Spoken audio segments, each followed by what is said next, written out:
Hey there, fellow curious minds. Welcome back to another exciting journey into the world of ideas and philosophy. Today we're diving deep into the fascinating realm of language and meaning. What is language at its core? What gives meaning to our words? And how does it all connect with our minds? Buckle up, because we're about to embark on an intellectual adventure through the philosophy of language.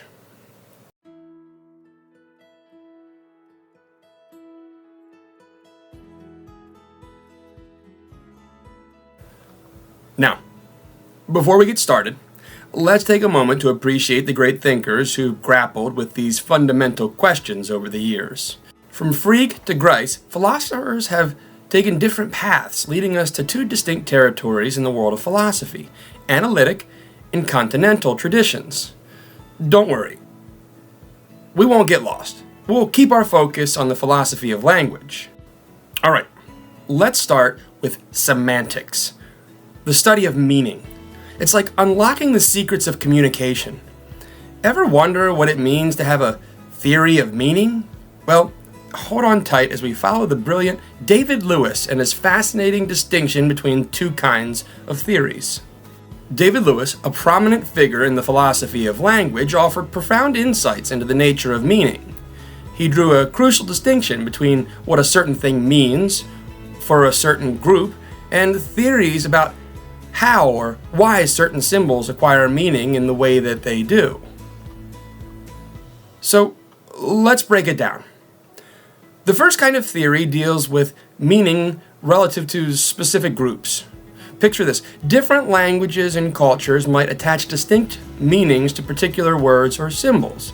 For example, the color blue might evoke different associations and emotions in various cultures. Now, here comes the twist. The second kind of theory seeks to understand the broader mechanics of how symbols acquire meaning across different languages and contexts.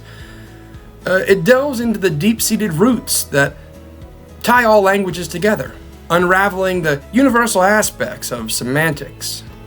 Lewis believed that despite the diversity of languages, there are shared formal semantic features that all languages possess.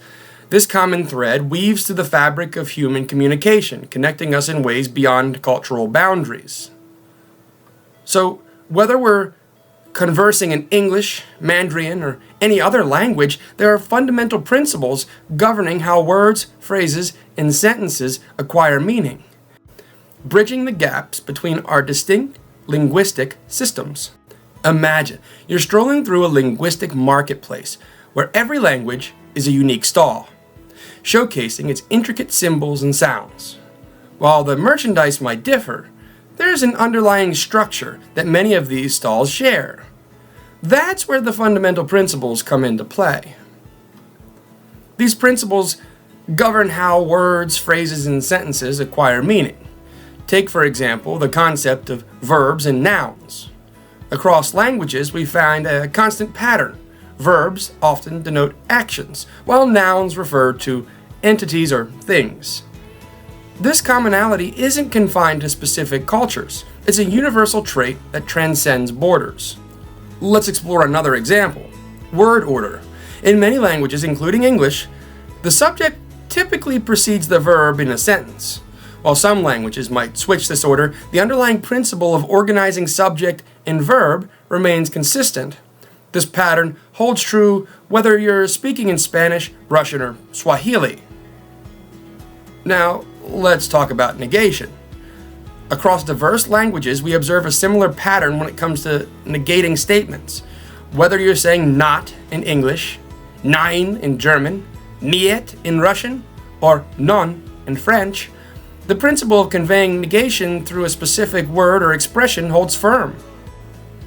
Lewis's distinction opens doors to a deeper understanding of semantics and the intricate mechanisms that underlie our ability to convey ideas and thoughts through language. You see, meaning isn't just a one-size-fits-all concept. It varies depending on who's using it and the context involved. We'll explore how classical semantic theories zoom in on the meaning of sentences and how different languages share certain formal semantic features. But here's where things get really intriguing. Truth-conditional theories of meaning take us on a journey from language to the very fabric of reality. It's like solving a linguistic puzzle to understand what makes something a language, and how its parts represent the facts of the world. The brilliant minds of Frege and Kripke shed light on this captivating idea. Frege and Kripke, two luminaries who shed brilliant light on the captivating world of truth-conditional theories of meaning. Let's take a closer look at their ideas and how they intertwine with our understanding of language and reality. Gottlob Frege, a pioneering figure in the philosophy of language, proposed a groundbreaking theory. According to Frege, the meaning of a word is intrinsically tied to its reference in the world, the objects or entities it represents. He believed that understanding a word's meaning involves grasping the objects it refers to. According to Frege, a word's meaning is intimately tied to what it points to in the world, its reference. Picture the word tree. Its meaning isn't a fleeting extraction. It's rooted in the actual trees that populate the forests, gardens, and parks around us. Let's break it down farther with a tangible example. Consider the word apple. When you utter apple, you're not merely releasing a string of sounds into the air. No, you're invoking an intricate web of connections in the listener's mind. Connections to the juicy, crisp fruit that adorns trees and grocery store shelves. Frege's theory highlights that understanding a word's meaning goes beyond the dictionary definition. It involves grasping the real-world entities it refers to. Just as an artist's creation gains life through the emotions it evokes, a word gains meaning through its connection to the objects and concepts it symbolizes. Remember, words are symbols, and symbols only have meaning if a culture or society ascribes meaning to them. Enter Kripke, another influential thinker whose insights illuminated the theory even farther. Kripke introduces the concept of rigid designators. But what does that mean? Well, it's like having a name that remains the same no matter what. For instance, water refers to H2O, regardless of any context or possible world. Imagine that you're on a distant planet, and instead of H2O, the inhabitants call water XYZ. Even in this strange land, water would still rigidly designate H2O. The essence of water remains unchanged. Kripke's concept of rigid designators opened new doors in understanding meaning. He argued that these designators refer to the same objects in all possible worlds, regardless of the differences in the worlds themselves.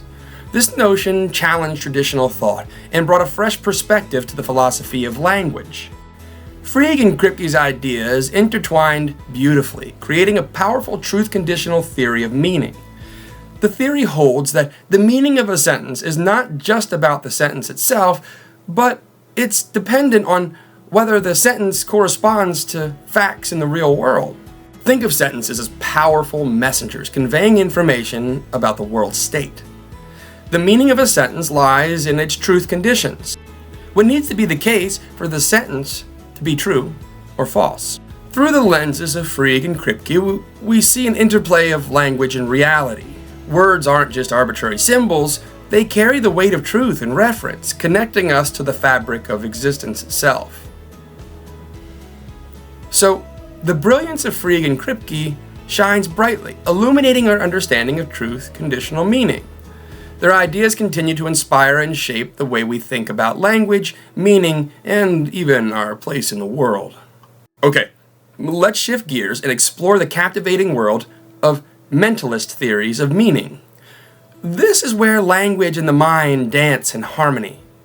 We'll walk in the footsteps of Paul Grice and his Gricean program. Brace yourselves for some mind-bending concepts as we dive into the intentions of speakers and the fascinating distinction between expression meaning and speaker meaning. Paul Grice was an influential philosopher of language who left an indelible mark on our understanding of meaning and communication. Grice believed that communication goes beyond the mere exchange of words. It involves a complex dance of intentions and inferences between speakers and listeners. His theory revolves around the idea that language is a cooperative effort, where speakers and listeners collaborate to derive meaning. Imagine, you're having a casual conversation with a friend and they say, "It's getting late." Seems simple, right? But according to Grice, there's more to it than meets the eye. He introduced the concept of implicature, suggesting that speakers often imply more than they explicitly say. In the example, when your friend says, "It's getting late," they imply that they might need to leave soon, subtly signaling the intention behind their words. It's like a hidden layer of meaning that enriches the conversation. Grice's focus on intentions is key to understanding what he called speaker meaning. This concept is all about what the speaker intends to convey beyond the literal meaning of their words.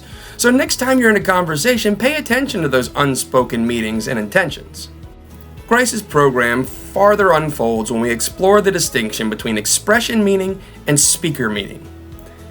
Expression meaning refers to the objective meaning of a sentence, what it denotes in a particular language system. On the other hand, speaker meaning involves a personalized touch, as it depends on the speaker's intentions and how the listener interprets them. It's like a dance of minds, where meanings are shaped and interpreted in the context of the conversation. Grice proposed a set of conversational maxims that guide this dance of intentions. They include the maxims of quantity, quality, relation, and manner. These maxims help maintain the cooperative nature of communication, ensuring the speakers contribute relevant and informative messages. Let's unwrap these maxims one by one, starting with the maxim of quantity. This principle encourages speakers to contribute the right amount of information, neither too much or too little. Think of it as a balance between overloading the listener with excess detail and leaving them grasping for context. Next, we have the maxim of quality. This maxim evolves around truthfulness. Speakers are expected to provide accurate and honest information, refraining from making statements they believe to be false.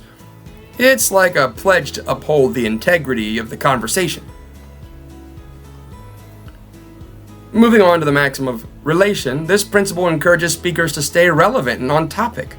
Imagine discussing your weekend plans with a friend and suddenly they launch into a detailed account of their childhood memories. The maxim of relation prompts us to ensure our contributions align with the ongoing conversation. And last but not least, we have the maxim of manner. This maxim emphasizes clarity and coherence in expression.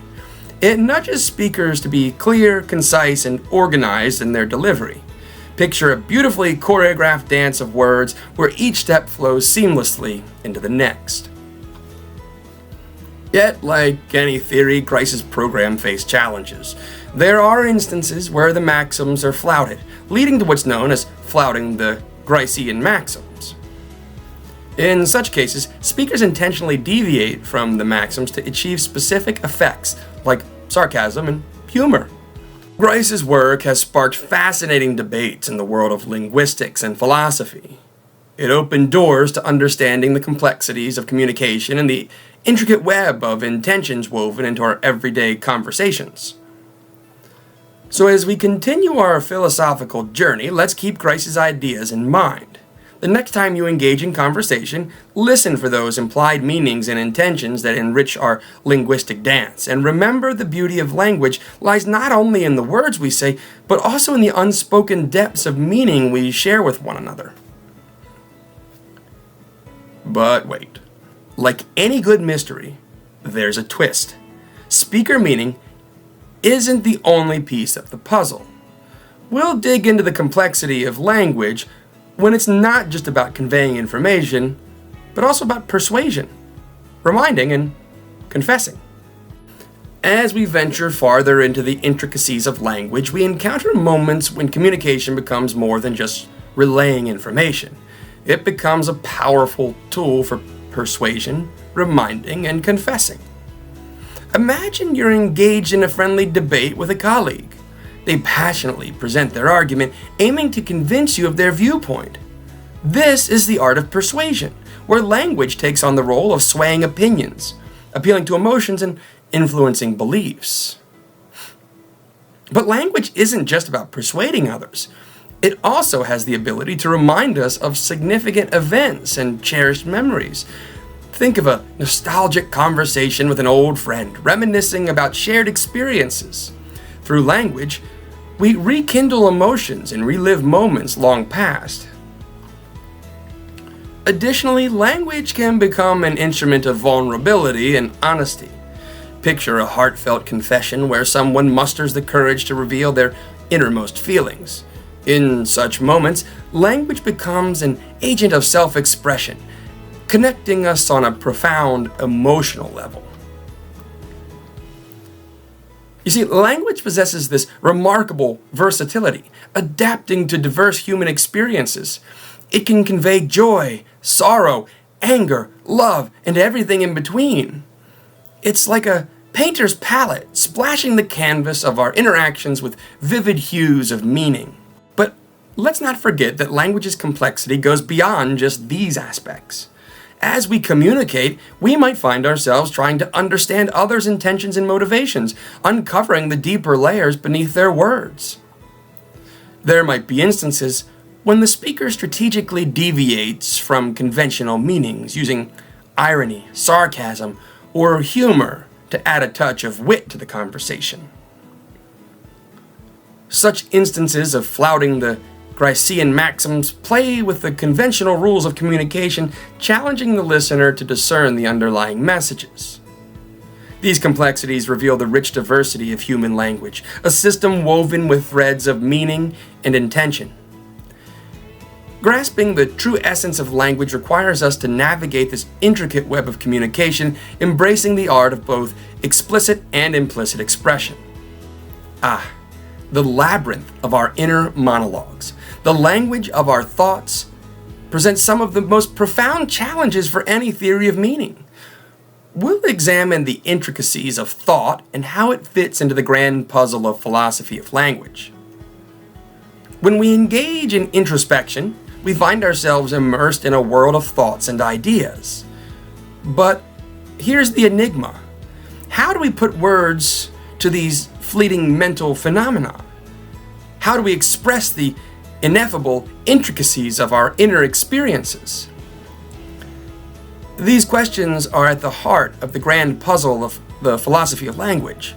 The study of how our thoughts relate to language opens a fascinating chapter in the exploration of the human mind.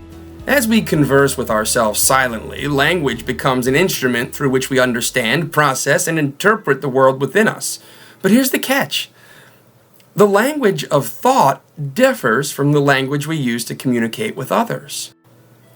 Our inner monologue is like an intimate dance of ideas where words might not always be necessary. Sometimes thoughts flow like a stream of consciousness, weaving feelings and impressions beyond the constraints of words. In moments of introspection, we might grapple with emotions that are ineffable, thoughts that transcend linguistic bounds, and insights that are too profound for conventional expression. Philosophers and thinkers have long wrestled with this enigmatic aspect of language. How can we fully capture the richness of thought through the limitations of words? Some theories suggest that our mental representations, known as mentalese, form the foundation of our inner language, bridging the gap between thoughts and linguistic expression.